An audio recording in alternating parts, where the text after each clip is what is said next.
Olá, tudo bem? Mais um domingo juntos para conversarmos, né? Para trocarmos ideias. E eu peço a todos que coloquem comentários no chat, né? Que a gente possa trocar essa ideia. Chegamos a mais um capítulo do livro Roteiro de Emmanuel, né? Psicografado por Francisco Cândido Xavier. Capítulo de hoje, de número, 22, de título O Espiritismo na Atualidade. Mas antes de começar a leitura, eu gostaria de pedir um favor a vocês. Né? A maior caridade que podemos fazer à doutrina espírita é divulgá-la. Essa frase é de Emmanuel, né? Então, ajudem, divulguem todos os canais que falam sobre a doutrina, busquem informação, estudem, busquem conhecimento através de palestras, vídeos, livros, textos, não só da codificação, Pentateuco da codificação, mas obras subsidiárias, como obras do Chico, de Valdo Vieira, obras de Valdo Franco e tantos outros por aí, né? Que engrandeceram tanto a doutrina espírita, doutrina dos espíritos, né? Então, hoje, chegamos ao capítulo 22, eu vou subir a imagem aqui para a gente, para vocês poderem acompanhar junto comigo, né? Vamos arrumar aqui a imagem para facilitar. Vamos ver agora. Pronto. Assim é melhor. Fica maior para vocês. Então, vamos à leitura. Capítulo 22, Espiritismo na Atualidade. O espiritismo nos tempos modernos é, sem dúvida, a revivescência do cristianismo em seus fundamentos mais simples.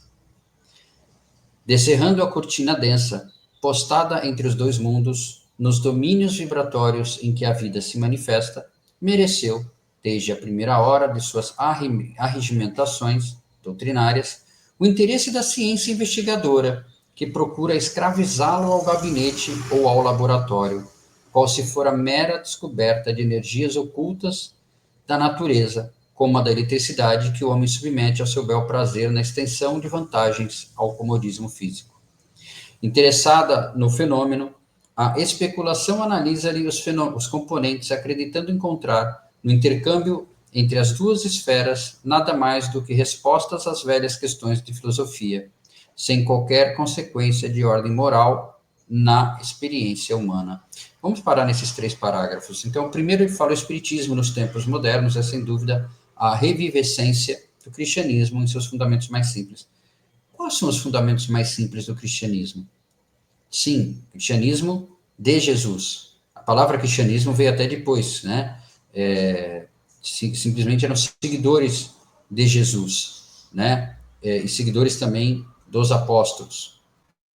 E o que ensinava, o que pregava Jesus naquela época?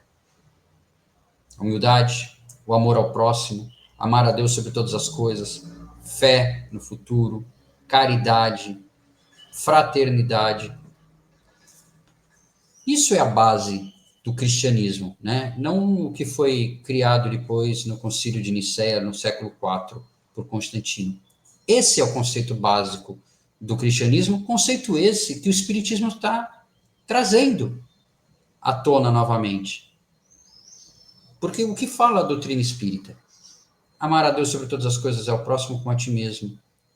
Fora da caridade não há salvação. E o que é a caridade? Como chegar à caridade? É a humildade, fraternidade, para aí alcançar a caridade. No segundo parágrafo ele fala, descerrando a cortina densa, postada entre os dois mundos, e a doutrina dos espíritos veio tirar esse obscuro que era o que acontece depois da morte. De onde viemos? Para onde vamos? O que estamos fazendo aqui nessa caminhada? A doutrina dos espíritos veio descerrar essa cortina densa, como diz o texto, tá?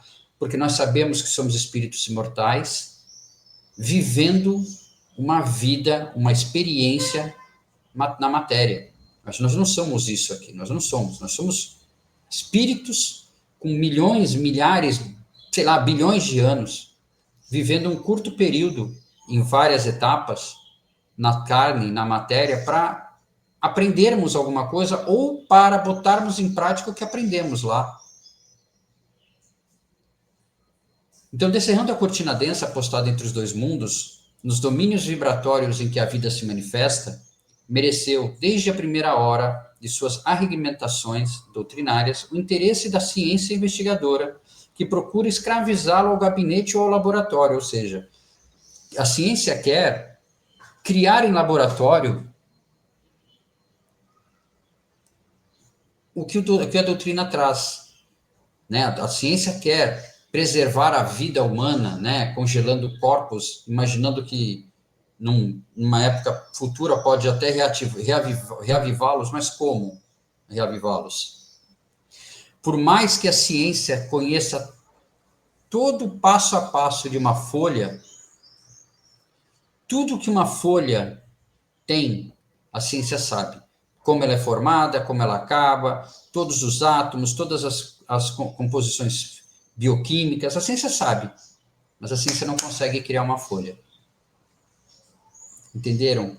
O que a ciência tenta fazer, mas não consegue, porque essa vida após a vida, essa energia, esse fluido vital que nós temos, essa chama que é o nosso espírito, a ciência não vai conseguir conter nunca vai conseguir replicar. Como ela fez, por exemplo, aqui, ó, qual se for a mera descoberta das energias ocultas da natureza como a eletricidade, que o homem submete a seu bel prazer na extensão de vantagens ao comodismo físico, ou seja, descobriu-se a eletricidade, criou-se a iluminação, né, a luz elétrica, descobriu como transmitir, por exemplo, esse vídeo que você está assistindo através de cabos. Eu gravei aqui na minha casa e você vai ver na sua casa, no seu notebook, no seu celular. E como isso chega até você? Isso é energia, né? Através dessas ondas que vão por cabos, ondas elétricas. Isso a ciência até conseguiu submeter a laboratório para nos auxiliar, mas a doutrina dos espíritos, essa vida após a vida, esse como é que eu vou explicar? Esse nosso ambiente espiritual em que nós estamos mergulhados, a ciência não vai conseguir. E no terceiro parágrafo, interessada no fenômeno, a ciência pode até um dia, e eu acho que esse um dia chegará, quem sabe a gente possa, da mesma forma que eu falo com um amigo meu que está no Japão, através do celular, do WhatsApp, uma ligação, vemos até na TV, talvez um dia a gente consiga, e eu acredito nisso, e a ciência talvez consiga esse mecanismo, né, já alguns estudos sobre isso, né, consiga, quem sabe, a gente um dia poder falar com nossos precessores, os seres que estiveram antes da gente, nossos parentes, amigos espirituais, como eu estou conversando com vocês, através de um computador, através de uma imagem, quem sabe. Interessada no fenômeno, a especulação analisa ali os componentes, acreditando encontrar no intercâmbio entre as duas esferas nada mais que respostas a velhas questões de filosofia, sem qualquer consequência de ordem moral na experiência humana. E nós sabemos que a doutrina espírita é baseada em são três pilares da doutrina. É a ciência, filosofia e a moral. Nenhuma maior que a outra. Nenhuma maior que a outra. Todas trabalhando em conjunto.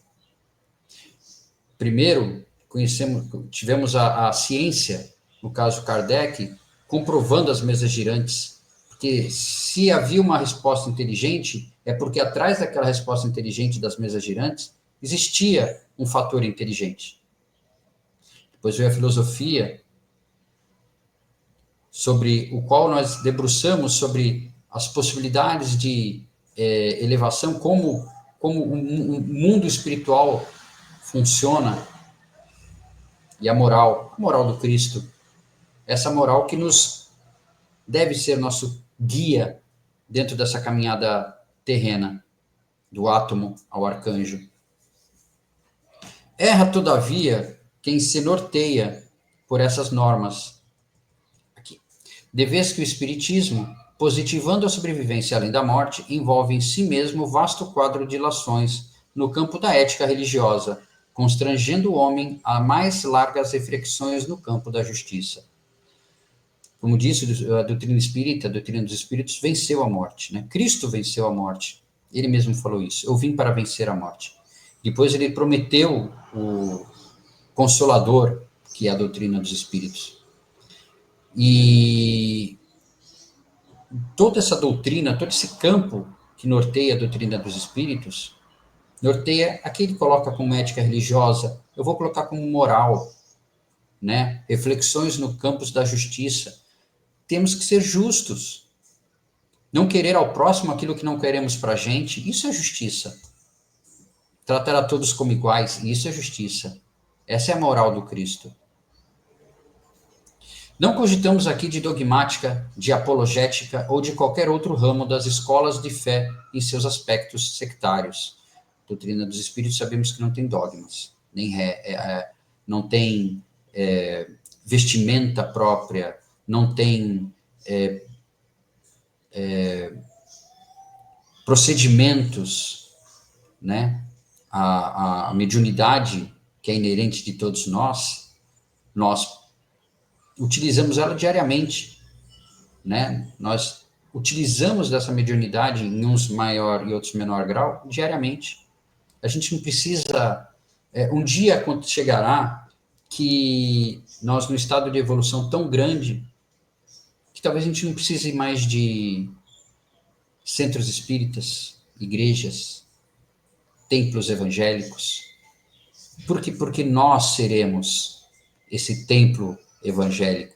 Nós seremos esse centro espírita. Nós seremos, como disse Jesus, sois Deus, podeis fazer isso e muito mais.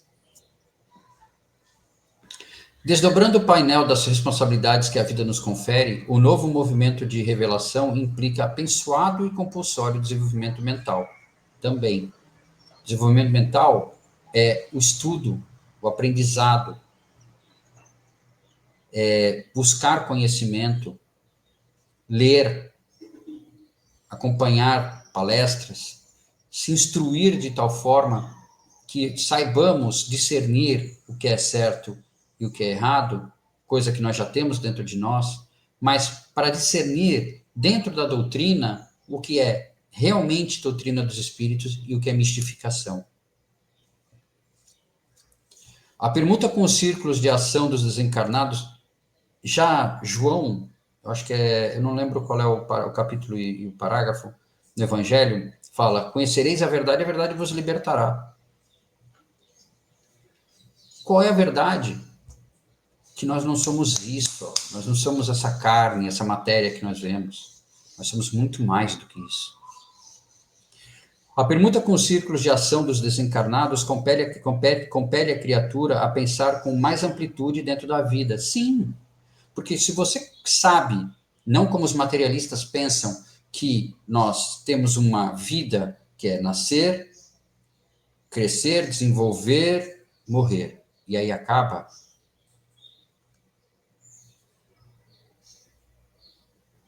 Qual seria o objetivo da vida? Que objetivo nós teríamos? Para que nós lutaríamos? Para que nós tentaríamos evoluir como pessoa? Sermos irmãos uns dos outros? Se no final nada acontece? Ou como diz algumas religiões, no final dormiremos em Cristo? E com todo respeito a quem acredita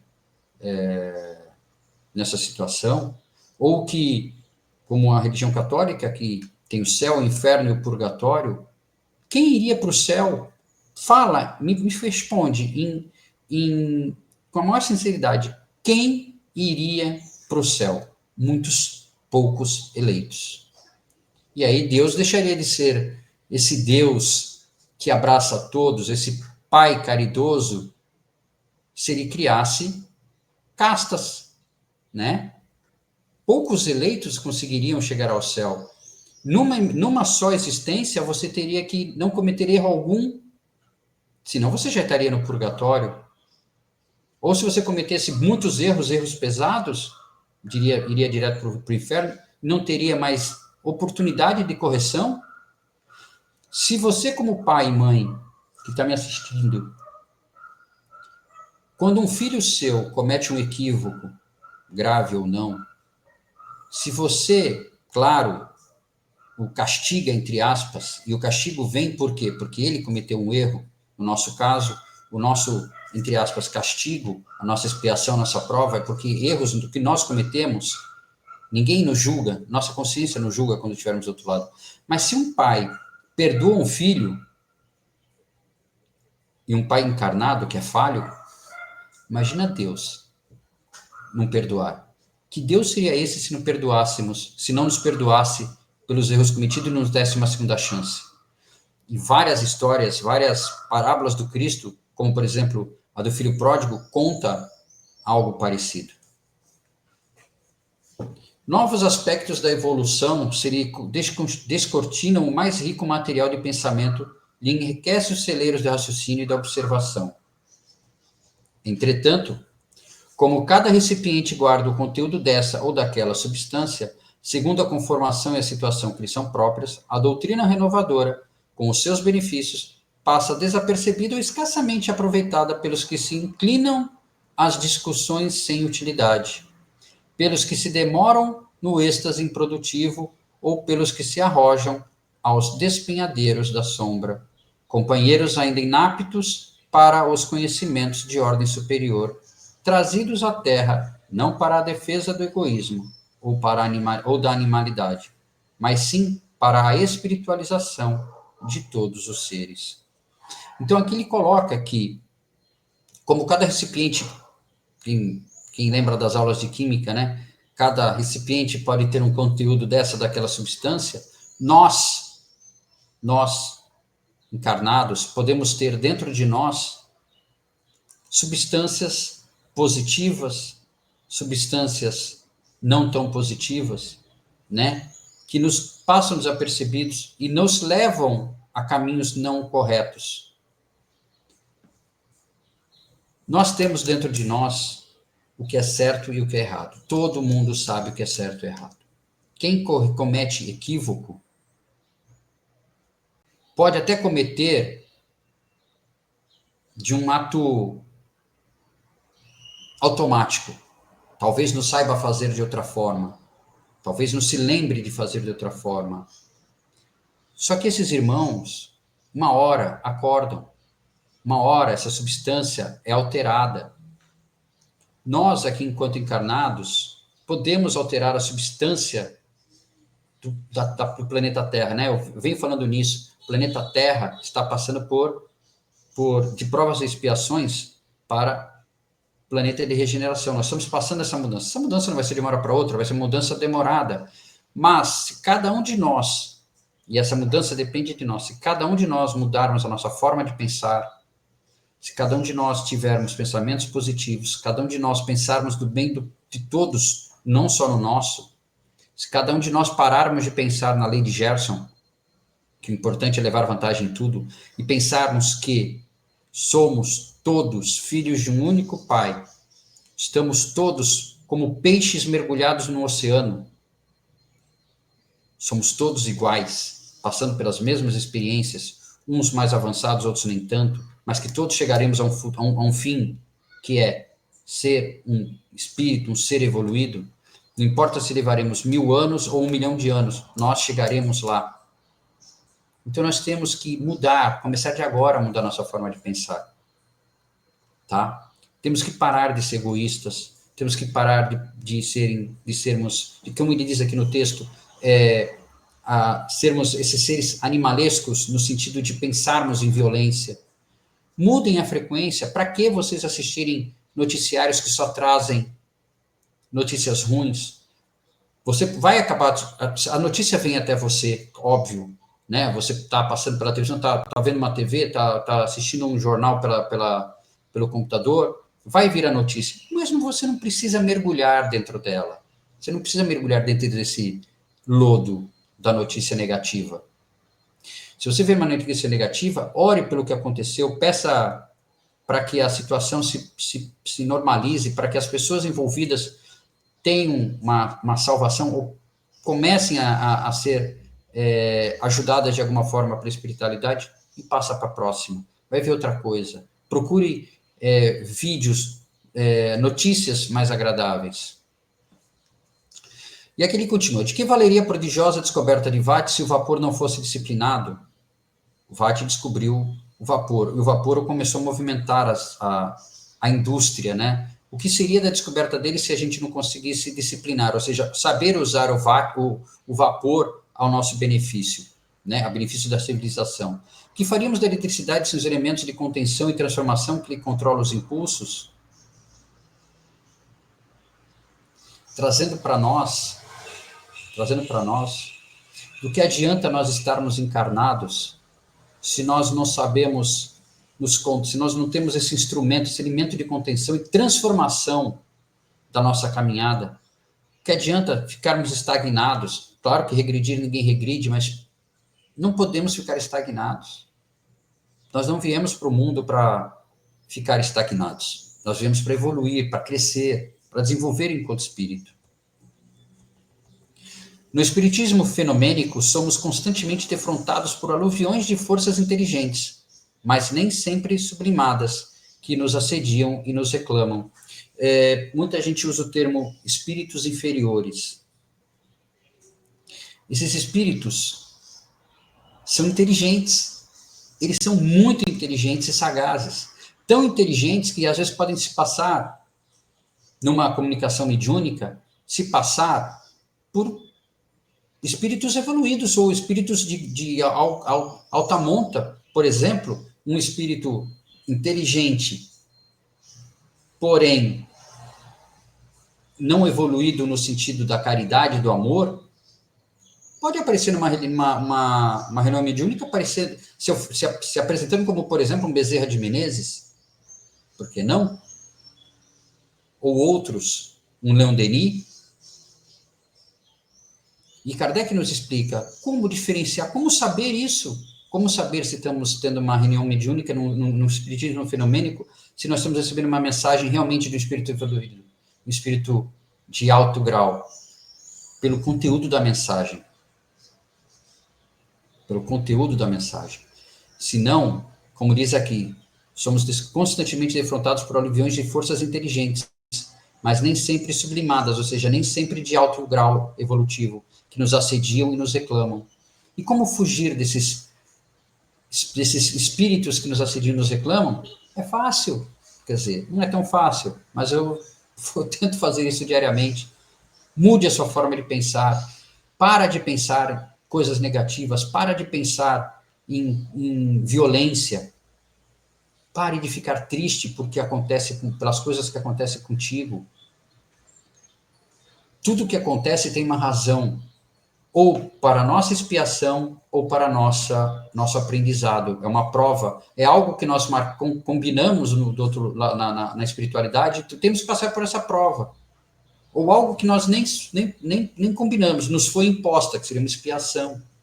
Então, tudo que nos acontece é para a nossa evolução. Aprendemos que a morte é questão de sequência dos serviços da natureza. Sim, tudo na natureza tem início, meio e fim. Na matéria. Nós também.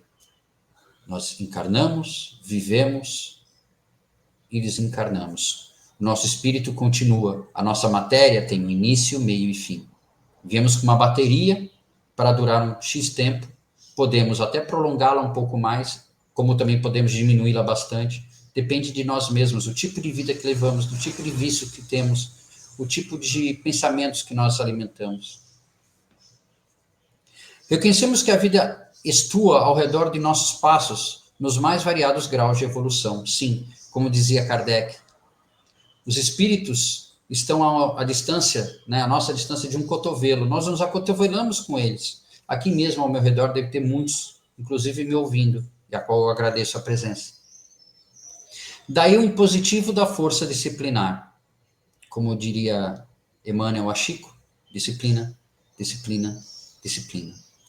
Urge o estabelecimento de recursos para a ordenação justa das manifestações que dizem respeito à nova ordem de princípios que se instalam vigorosos na mente de cada um. Os princípios que Jesus nos falava, que Deus nos colocou dentro de nós, né, quando nós éramos aquele princípio inteligente, bem rudimentar. Ele já colocou as leis dele, as leis de amor dentro de nós. Nós temos. E nós sabemos o que é certo e errado, volto a repetir. E para cumprir essa grande missão, o Evangelho é chamado a orientar os aprendizes da ciência do Espírito, para que, levianos ou desavisados, não se precipitem em imensos resvaladouros de amargura ou desilusão. Então, nós sabemos, por exemplo, por ordens secundárias, como, por exemplo, o nosso lar. André Luiz levou uma vida não muito correta. E onde ele foi parar quando ele desencarnou? Para onde o espírito dele foi? Umbral. O umbral é um local específico? Não. Umbral é um local que nós temos dentro da nossa mente. Nós podemos estar... Eu gosto de usar esse exemplo porque foi uma palestra de Haroldo Dutra que eu ouvi. Nós podemos estar dentro do centro espírita ouvindo uma palestra. Fisicamente estamos lá, mas o nosso espírito está dentro de um umbral, dos nossos temores, um umbral dos nossos pensamentos fúteis, um umbral dos nossos pensamentos de ódio. Então nós temos que tirar esses pensamentos dentro de nós. Entendam que pensamento é energia. Pensamento é energia. E essa energia, esses pensamentos que nós temos, vocês sabem que o nosso perispírito, o nosso perispírito é moldado ao nosso corpo e ele se expande, que a gente chama de aura, né? Os nossos pensamentos moldam essa aura, e os espíritos vêm. Se eles veem que você tem uma aura escura, uma aura de pensamentos negativos, o que você acha que vai atrair para o seu lado? Agora, se você tem pensamentos positivos, se você reza, agradece a tudo, sempre dar graças a tudo, né? Que espíritos vão se aproximar de você? Passamos por dificuldades? Passamos, mas isso também passa.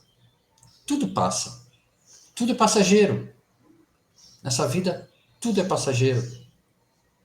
E eu, encerrando essa nossa conversa de hoje, eu quero encerrar com esse item aqui. O item 7 do capítulo 19 de O Evangelho segundo o Espiritismo, temos a seguinte passagem que esclarece o conceito de fé raciocinada na visão espírita. E é isso que eu estou tentando passar para vocês.